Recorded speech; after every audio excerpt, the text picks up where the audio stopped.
আসসালামু আলাইকুম রহমতুল্লাহ তালা বরকাতু। বন্ধুরা আমার, আল্লাহ নামটি ইলাহ থেকে এসেছে।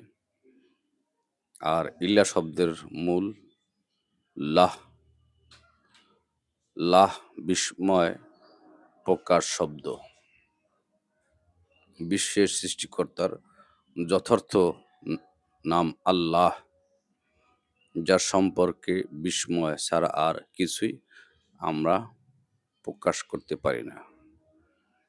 মানে আল্লাহ পাক সকল কিছুর স্রষ্টা এবং সৃষ্টির সকল নাজ নেয়ামতের স্রষ্টা তিনি। তিনি কুন ফায়াকুনের মালিক। তার কুদরত দেখা যায়, তাকে সরাসরি আমরা অবলোকন করতে পারি না, বা অন্য দিক দিয়ে আমরা আবার অনুধাবনও করতে পারি। ইনশাল্লাহ সকলে ভালো থাকুন, সুস্থ থাকুন।